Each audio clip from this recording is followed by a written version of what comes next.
Ngayon, isang pagpagpalang araw po sa ating lahat mga kabisnes. Ayun, ayan po. Mga kabisnes. Ang ating pilot driver. Yan. Yes po mga business, ang magandang gabi po sa ating lahat. Ayan. Hindi te, wala rito. Si Mingayo na.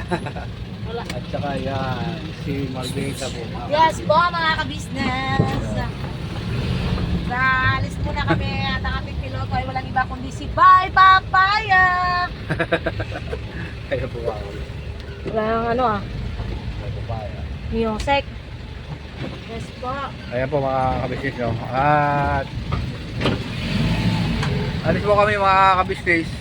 Kukuha po kami ng kahoy. Yes, Mga pagkato. para mayroon po kami panggatong sa aming lulutuin na saging. Nasaan pala ito sa saksak? Ayan po mga minamahal namin na mga kapatid. No?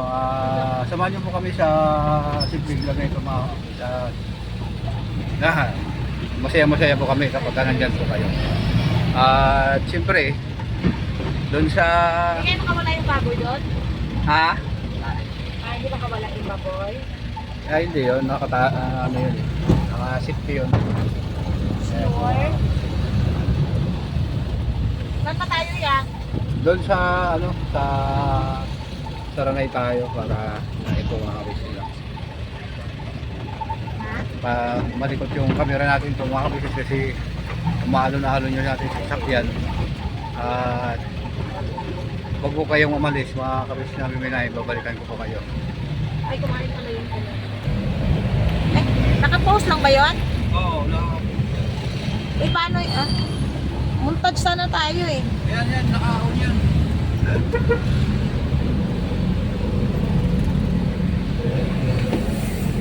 Kabig mo ngayon sa lamin dito po.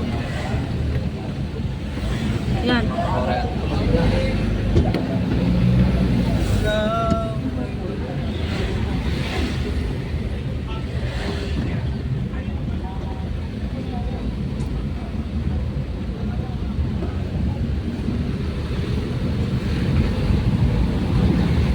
Naglalagay ka ba ng music dito ya? Ha? Naglalagay ka ng music? Easy? Music. Wala, hindi ako marunong. Ay, hindi ka marunong. Ayun po mga ka-business, balik tayo. Isim. Yan. Yan po. Mga pag-business isim Caloocan City. Isim Caloocan City po mga ka-business.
Ayan, kain tayo mga kabisnes no, bago kami kumuha ng mga panggatong.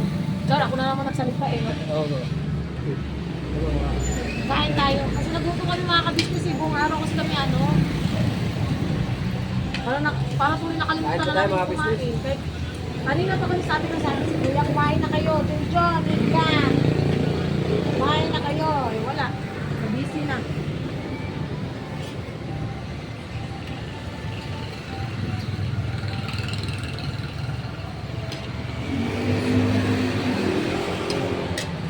Sabi tayo mga kabisnes.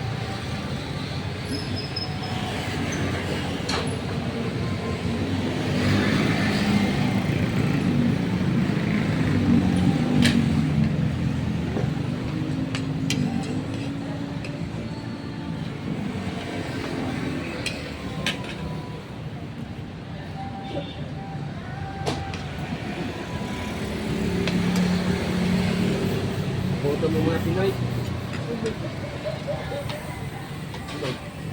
Sino? Oh. Tulog na tayo. Ha? Tulog na. Aba, mga kabisnes na. Mayroon gusto ko. Gusto. Para makakuha kami, makakabili tayo. Ano po mga kabisnes, may po natin to kasi may tugtog po. Ayan po na mga kabisnes, balik po tayo, no? Tapos na po kami kumain mga kabisnes at alis na po mga kabisnes.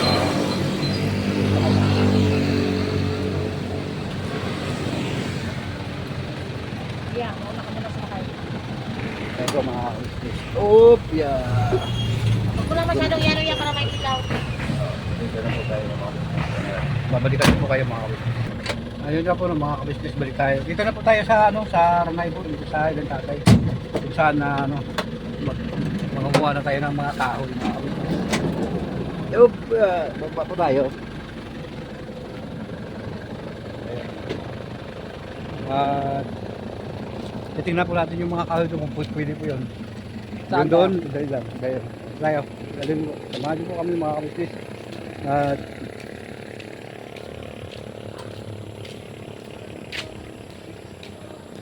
yun.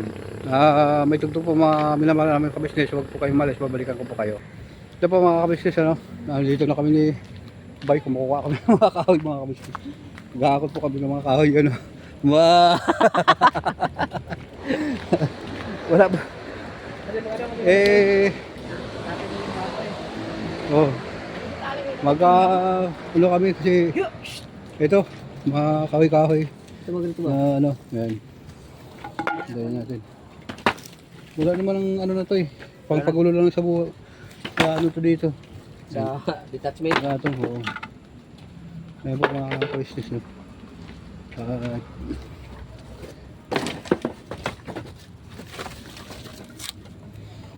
Atin ko muna doon. Ayan, oo. Dahil po mga kabisnes, balikan ko po kayo mga kabisnes. Ayan po na mga kabisnes. Ayan na po yung ano, nakarga na po ni Bay. Yung kahoy. At dadagdagan po natin dito mga kabisnes. Gagamitin po kasi sa mga pagluluto po mga kabisnes yung kahoy dun sa kanila po ni Kaula kabisnes. Saka panghanda po sa ayan po mga kabisnes, may tugtog po. Tugtog po natin muna. Kaya siguro ganun Ayan po mga kabisnes. kabisnes, balik tayo. Hayaan mo natin magpasikeda po mga kabisnes. Kaya iyan natin sikeda mo. Ilagay natin ang pagkakataon mga kabisnes. Yan. Ito ka muna yan. Ayan po mga kabisnes, ano, alis na po tayo. Dapat nag-vlog ka na, kumuha ka ng ano yan, ano na kayo ng panggatong. Pinatayo mo lang sana yan. Ha? Pinatayo mo. Ganun. Oo, mahaba man yan. Kasi ano delikado kasi doon na ano, may mga maraming dumadaan kasi pag pinatayo ko tapos doon na kami sa kahuyan, baka mamaya-maya pagbalik ko wala na to. Daanan kasi doon ng mga tao. Ayan po mga kabisnes, no? Ito mo. Ayan. At yun naman po mga kabisnes, pauwi na po kami at marami na po kami nakuhang kahoy. Ayan po sa likod mga kabisnes, ha? Russian kaya yan. Oh, yan po mga kabisnes.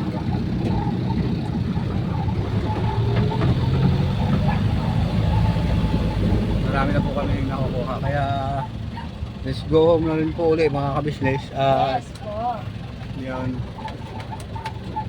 Kasama ko pa rin sila ni Mag-Sweetheart. Yun. Grabe yan, taray talaga ni ano, ni Madina, mga kabisnes. Sino mga akala Kuya Gamo, no? Dati, kayo ni Bay, sakay-sakay lang kayo nitong van. Sino mga akala ba na dati si Bay hanggang sakay-sakay lang dito sa van, ganyan, Oo. ganon. Tapos, Ngayon, nagda-drive na. Oo nga, no? Di ba? Galing Tsaka, tignan nyo yun mga ka-business. Patay gutom, naging driver na ngayon. Kasi, Oo, talaga. oo, naiinggit daw kami, naiinggit daw ako. Okay. Sa sasakyan niya. Oh? Pangalanan na natin. Sus, bakit natin tatago? Total, pinangalanan niya si Emerson Dino eh. Oo, pinapangalanan niya si Kuya. Oops. Ganon. Wait lang. Ano sabi niya? Ano daw, sabi niya, naiinggit daw. Porque daw nagla-live siya sa loob ng van, sa loob ng sasakyan niya. Sabi ko rin daw, nabibili ako ng sasakyan, naiinggit daw ako. Hoy, okay, hindi ako kailanman maiinggit sa'yo. Alam mo kung bakit? Anytime, pwede namin gamitin ang urban. Nag-drive din yan si Bay sa van ni Paps. Pwede gamitin ang premium. Ilan ba sasakyan ng ka-business house, no? Itong si Urban na red. Or yung titanium, yung puti, yung gray. 5. Pwedeng mamili dyan ang mga kagwangs na marunong mag-drive na may lisensya kung ano yung gusto nilang drive-van. At hindi yun ipagkakait ni Kuya ka-business sa kanila. No? Kaya, bakit mo nasabing naiigit sa'yo? Pinanggihan nga ni Kuya sa sasakyan, kahit kami ayaw namin gamitin yung sasakyan mo. Kasi nung pumunta niya dito, nung huling pumunta siya, ino-offer niya yung sasakyan niya kung sino lang sa mga kagwang ang gustong gumamit. Walang ayaw, walang may gusto ng sasakyan mo. Sa'yo na yung sasakyan mo, isaksak mo sa baga mo. Okay, charot. Type ka nun, Kuya Damo. Oo nga. I love you sa'yo, tawag ka na tawag sa'yo eh. Diba? Sasabi na ako na totoo mga kabisnes, tumatawag yan kay Kuya Damo. Sinisiguro niya kunwari na diba tawag doon? Binigay na yung short. Ano naman, alam ka naman ibigay yung short ni Kuya Damo kay Kuya Damo, lagaan naman namin yung short. Nagkataon, diba? Napakangas talaga ni Okray. Okay na Kuya Damo. Papaaba lang yun ang vlog. Ayan po. Ayan po lang mga ka-business, grabe si, Olvita, mga ka-business. Grabe siya. At, yun, totoo nga po yun na yung binigay niyo po na short, MK, maraming salamat sa iyo kasi natanggap po talaga yun na hindi lang kasi din talaga kasi sa akin kasi sobrang laki. Parang pag sinuot ko siya parang palda na siya. Hindi ko lang alam kung saan ko naiwan ko dun sa may Little Palawan mga kapatid. Kasi umalis po kasi kami noon eh ng time na yon kaya hindi ko makita kung saan ko po nailagay. Pero natanggap ko po yun na ibinigay po sa akin mismo ni Bira sa akin mga. Ang nangyari kasi noon, kaya siya tawag ng tawag sa'yo. Alam mo kung nung nakakanood noon mga ka-business, parang diskumpiyado pa siya na hindi ibinigay kay Kuya Damulag yung short. Diyos mo yung marimar. Sino na mga angkin ng ganun kalaking short? Alam mo, kita mo naman katawa ng mga kagwas. At saka, kahit hindi ka magtanong or hindi ka bibigay yun ni ate. Diba? Hindi naman yan katulad sila ate ng ibang mga na hindi binibigay yung kung anong para sa kagwangsi. Kung ano yung sinasabi na ibigay nito kay ganyan, binibigay nila yan. Kaya naaawa ako sa kay Okray talaga, sa pag-ugali niya. Masyadong diskumpiyado. Diskumpiyado ka, Okray. Kaya ka nga. Diba? Ang daldal ko. Nainis kasi ako dun, Kuya Damo. Para bang pinapamukha niya ba na may ibinigay yung short or walang planong ibigay yung short. Parang parang nga lang. Mapakadiskumpiyado. Ayun nga po mga kabisnes namin naman. At totoo yun, lahat nakita nyo po, pera, mga gamit na pinapadala po ang sa ka-business official, ka-business family. Pag pinapadala nyo po dyan mga ka-business, ultimo 5, wala pong kinukuha sila ni Kuya ni Ate dyan. Oo, Lahat po yan diretso po dun sa kinakaukulan. Ganon din po. Kung kaninong mga damit, kanino po yung mga nakalaan po, talagang walang walang bawas, wala pong yan. bigay po talaga yan mga kabisnes. Kaya yung mga nagsasabi dyan na hindi binibigay, malabo po mangyari yan sa sila ni Kuya sa ni Ate.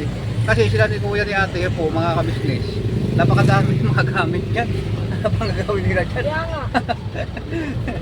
Kahit minuto po, magpalit sila ng damit, magpalit po sila na kung anong gusto nilang gawin sa sarili nila. Kaya po nilang gagawin po mga kabisnes. Kaso lang, siyempre, doon sa mga nagsasabi siguro na naging mata pobre, yun ang ano, yun ang problema sa kanila kasi masyadong mapaghusga samantala na ang ginagawa po nila mga kabisnes, nagbibinta, tutulong sila sa tao. Yun na, yung nakaraan na mayroon po akong binalag doon sa kungwari, nagla-live, tapos ibibinta. Kasi bili ka siya ng ganito kasi pag nanalo ka sa'yo to, eh paano kung hindi ka manalo? Oh, Ano yung kay Tinet? ha? Yung kay Tinet? Ayun, oo, ganun ang nangyari, di ba? Ang nangyari ng kay Tinet kasi may humingi ng tulong sa Tinet. Ay hindi Okray. Oo. Tapos, ginawa ni Okray, nagsolicit siya sa mga viewers niya. Umabot Okay. yung nasulisit niya, umabot ng 2K. Pagkaabot ng 2K, bago ibigay yun, kailangan niya munang bumili ng items sa kanya. So, bumili sa Tinet ng 2 bag worth 1-2 mahigit. So, ang natanggap na Tinet doon sa 2,000 na ibigay sa ng pagtulong is 800 plus na lang. Or 700 plus yata yun. Yun na lang ang natira. Hindi wala din. Wala rin. Imbis na nangihingi ng tulong, wala. Parang ang nangyari sa Okray pa ang nakinabang dun sa sinulisip niya. Biskat na yan talaga eh. Diba? Useless lang ang pagtulong mo. Gusto ko palang tumulong, bakit ganun? Kailangan pa talaga bumili ng items muna bago magano. Diba? Bago ka tumulong, bago mo bigay yung sinulisip mo. Ang tawag doon, tulisit. Yun, solicit, tulisit. O tulis me. Karlang. Totoo yun yan. Vlog naman yun, vlog. Ayun po no, mga business. At yun na nga po ang nangyari, ano? Pero sa'yo ko lang naraman yan at ganun pala yung nangyari. Oo. Na patungkol pala yun sa kay Ninit, mga business, ano? Wow, ano na pala, naghingi ng tulong tapos ano lang din pala. Wala na pala. Ganun din po ang nangyari. Kaya iba po talaga sa ka-business official.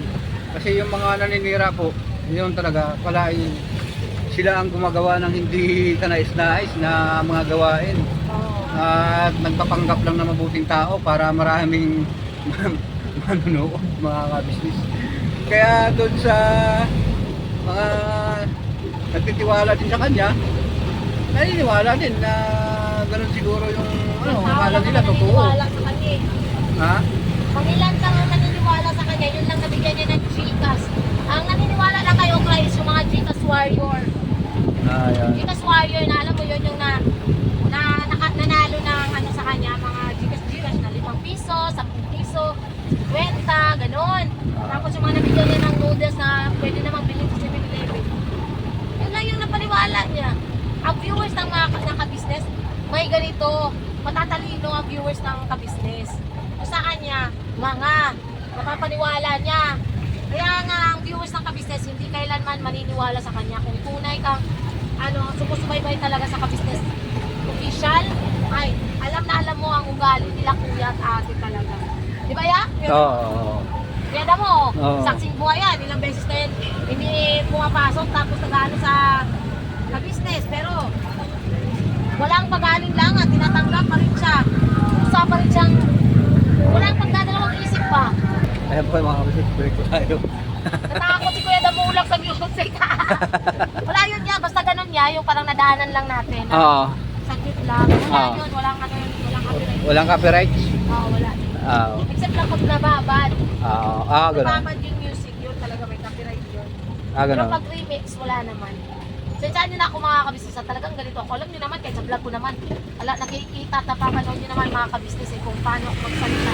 Ako nagiging frank lang ako, nagiging honest lang ako. At ito talaga yung totoo. At ano nyo na rin naman yan, napanood nyo na rin naman yan sa vlog ko. Sa vlog namin ni Bay, ano naman yung katotohanan at saka bago naman kami nagsasalita mga kabis, may mga proof kami. Oo, totoo yan ganda mo. Hindi Yeah. kami basta-basta nagsasalita lang na walang pruweba, Ah, na walang pinagbabasihan. Sa kanila kasi puro ngak-ngak, ah, haka-haka. Kaya sa amin, may mga voice message, may mga screenshots, screen record, meron. Sa kanila Oh. wala. Puro parinig. Pero tingnan mo to si Ukraine. Ay, ewan ko na lang. Ayoko na lang magsalita kung ano yung pwedeng mangyari sa sa yung pagkasukaso nila. Nagkakaso yan. Tingnan mo. Kasi di nagla-live. Ang ginagawa niya, nagmi-meeting yan. Kasama si Rick Aningat na bading. Meeting mga Bading na bading sa'yo. meeting mga unggoy. Sana all, count to all. Pinaya ka na po. ayan po na mga kabisnes. At malapit na rin tayo dumating sa sa kabisnes sa ayan. Ate, sa bahay ka. So, Wala kami ng yan. Wala akong tabi ko na. Itong bag ko nga mo. babalikan ko po kayo mga kabisnes Wag. na minamahal ko. Ayun nga po mga kabisnes, balik na po tayo at dito na po tayo sa kabisnes house. Ayan, bababa na po natin yung kahoy at nakaplaster na po sila mga kabisnes. Ayan. Yun. Ayan po mga kabisnes, bababa na tayo. Yan mo pasok. Sige, bye. Magpapatulik ka na no? Oo, ayan o. Tulik. Ayan, okay. Ayan sila ni kapatid niya Istong o. At saka... Ayan po mga kabisnes. Magandang gabi po mga papapi mga business. Dumating din sila kayo mga papapi mga business. Ayan. Genso, may sasakyan, Genso. Ano? Okay na bay? Oh, Okay na. okay na bye. So hanggang dito na lang po mga kapapi, mga kabisnes sa puro po ninyo. Ayan, ayun kain na po na. Salamat po sa pagtulong sa Kabisnes Special at Papag TV Family Kabisnes at sa aming mga kapatid na kagawang mga kabisnes namin minamahal. Hanggang dito na lang po at never say goodbye, tomorrow is another day. Birabanat lang po tayo mga kabisnes namin minamahal. Wala po tayong iwanan hanggang dulo.